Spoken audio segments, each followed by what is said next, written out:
Ma'asyiral ikhwan rahimakumullah. Saya menyampaikan pada saat ini bersama rombongan Bunda Haya di Bali. Di sini jam 6 lewat 24 menit dan subuh jam 5 lewat 12 menit. Perbedaannya 1 jam 10 menit dibandingkan dengan Jakarta. Maka berkenaan dengan itu, kami akan menjelaskan apa yang ada dalam kitab Bangsa Aba Aos dalam mim yang kedua, yaitu mahabbatullah, kecintaan kepada Allah.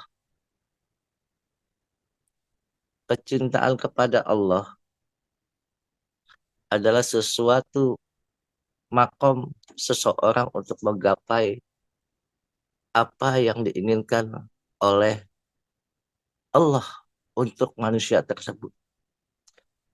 Maka dalam hal ini ada fase-fase atau tingkatan yang dikatakan maratibul mahabbah, tingkatan cinta. Tingkatan cinta dalam hal ini ada 6 tingkat. Yang pertama, atatayyum, kecintaan atau jatuh cinta sepenuh hati yang bersifat totalitas. Kecintaan seperti ini adalah kecintaan yang tertinggi yang diwujudkan. Dengan al-ubudiyah, penghambaan ibadah ditujukan hanya kepada Allah Subhanahu wa Ta'ala. Maka Allah Subhanahu wa Ta'ala berfirman dalam surat yang ke-6, yaitu surat Al-An'am ayat 165. Kul inna solati wa nusuki wa mahyaya wa mamati lillahi rabbil alamin la syarika lahu wa bidzalika umirtu wa ana awwalul muslimin. Katakanlah, sesungguhnya solatku, ibadahku, hidupku, dan matiku hanyalah untuk Allah, Tuhan semesta alam. Tiada sekutu baginya, dan demikian itulah yang diperintahkan kepadaku, dan aku adalah orang-orang yang pertama menyerahkan diri kepada Allah. Di sini surat Al-An'am ayat 162 sering kita baca di dalam doa iftitah, bahwasanya hakikat kehidupan manusia adalah bagaimana dia beribadah secara hidup dan mati, secara zahir dan batinnya hanya untuk pada Allah.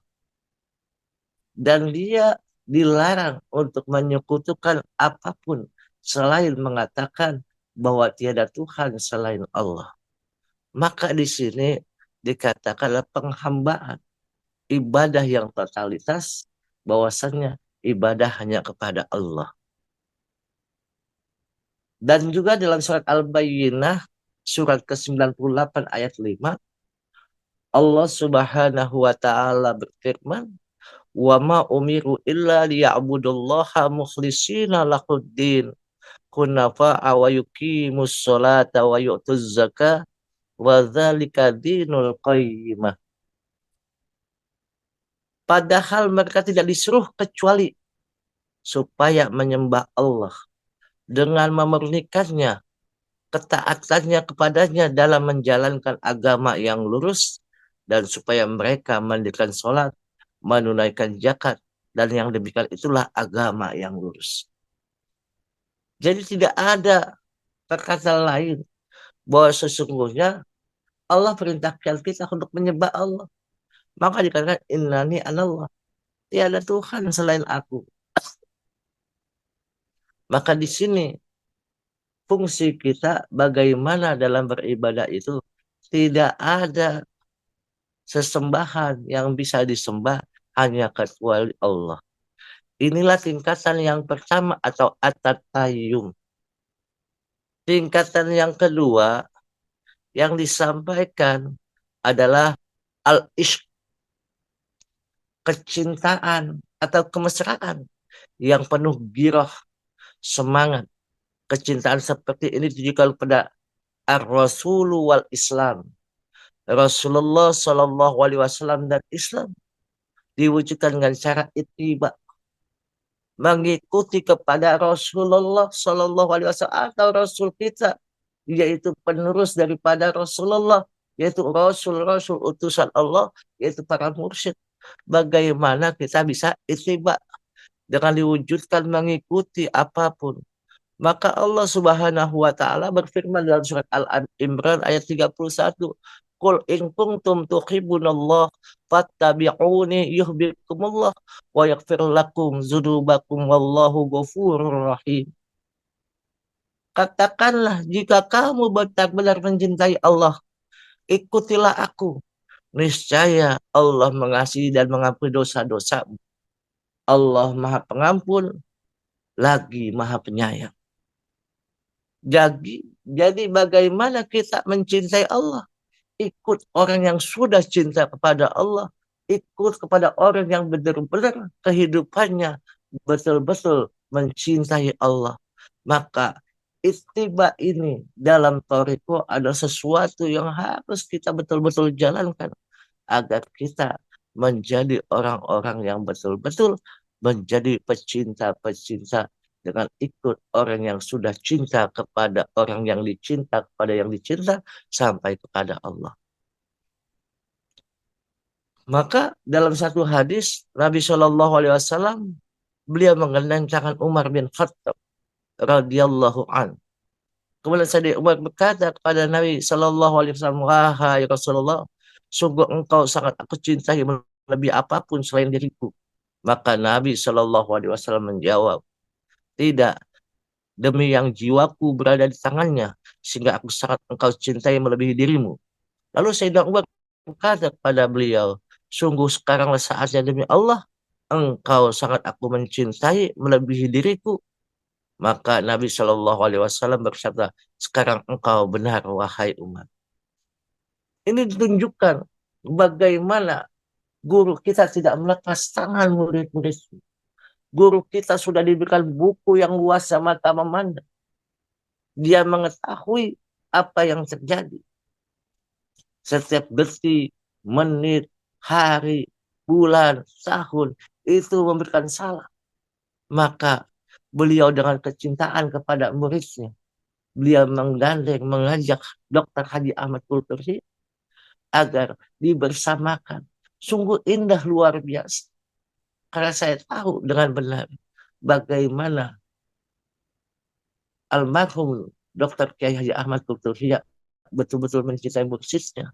Sampai banyak saudara-saudaranya bila datang waktunya manaki dan bila datang apapun, dia hilangkan semuanya hanya untuk kecintaan kepada Syekh Mursyid. Maka Abah mencintai beliau, tidak ingin muridnya celaka.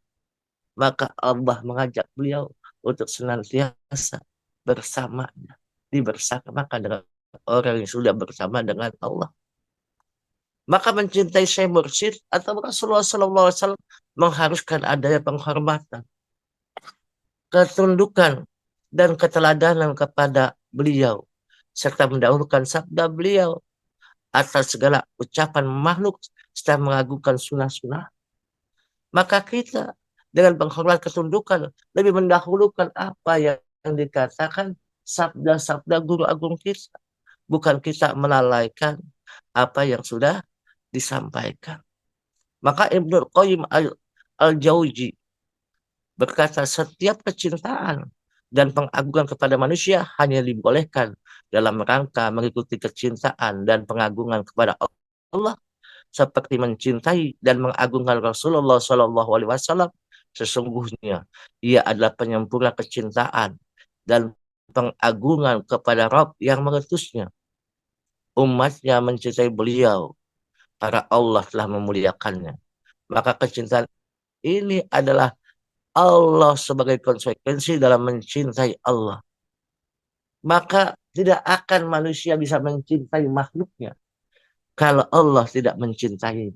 Maka bersyukur kita masih bisa untuk mencintai Allah.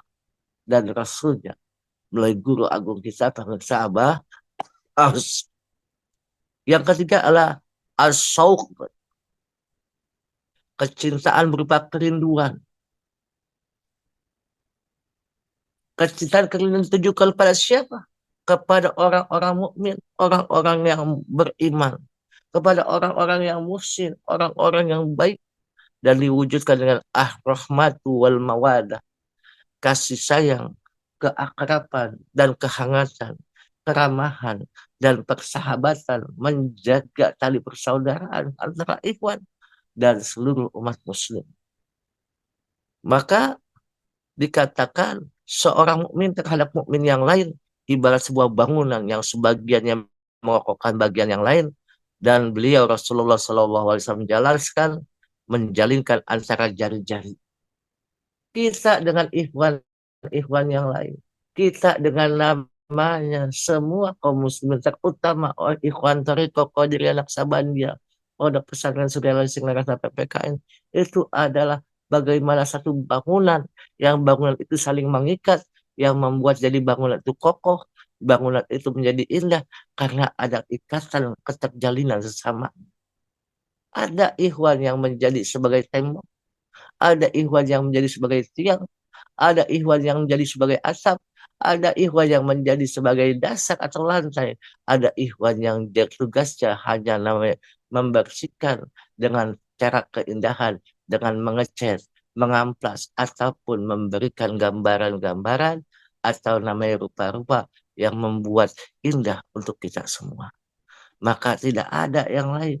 Kita dengan al-ashq, yaitu kerinduan yang luar biasa kepada orang-orang yang dirindukan. Kita ini rindu kepada orang-orang yang dirindu.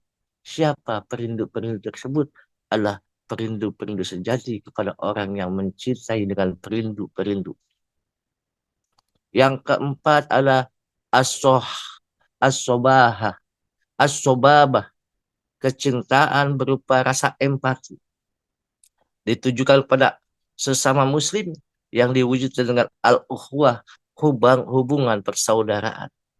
Maka kecintaan berupa empati, bagaimana kita melihat, jangan kita merasa senang sendiri, saudara kita tidak senang. Jangan kita merasa kenyang sendiri, saudara kita pun harus kenyang. Itulah ada empati, rasa yang betul-betul kita bisa melihat bahwanya seorang muslim adalah saudara bagi muslim yang lain. Ia tidak menzalimi dan tidak menyerahkan kepada musuhnya. Barang siapa memberi pertolongan akan hajat saudaranya, maka Allah selalu menolongnya dalam hajatnya. Dan barang siapa memberi kelapangan kepada seseorang muslim dari suatu kesusahan, maka Allah melapangkan orang itu dari suatu kesusahan, dari sebagian banyak kesusahan pada hari kiamat. Dan barang siapa yang menutupi aib seorang muslim, maka Allah menutupi aib orang itu pada hari kiamat. Masyarakat ikhwan rahimakumullah. Empati yang disebut itu adalah bagaimana Allah berikan dalam hadis Al-Bara Ibnu Azib radhiyallahu an, Rasulullah Shallallahu alaihi wasallam bersabda, Rasulullah memerintahkan kami menjenguk orang sakit, mengikuti jenazah, menjawab orang yang bersin, melaksanakan sumpah bagi orang yang bersumpah, menolong orang yang dianiaya, memenuhi undangan orang dan menyebarkan salam. Itulah bagaimana empati kita kepada semua mukmin, semua muslim. Masyaallah ikhwan rahimakumullah. Dan yang kelima adalah al-atfu, kecintaan berupa perasaan simpati. Dan yang terakhir, yang keenam adalah bagaimana cara mahabbah yang benar adalah al-alaqah, kecintaan berupa hubungan biasa. Kecintaan seperti ini ditujukan pada al-madah, materi. Wujud dan kecintaan seperti inilah adalah al-intifa, pemanfaatan secara baik sesuai dengan kebutuhannya. Semoga Allah berkahi semuanya, segalanya, selamanya. Allah mampukan kita untuk senantiasa bisa berkhidmat, bisa mencintai Allah, bisa mencintai Rasulullah, mencintai Syekh Mursyid, dan mencintai orang-orang yang mencintai Syekh Mursyid, dan mencintai segala apa yang dicintai oleh guru kita semua. Berkah semuanya, segalanya, selamanya. Wallahul muwafiq ila aqwamit thoriq. Wassalamualaikum warahmatullahi wabarakatuh.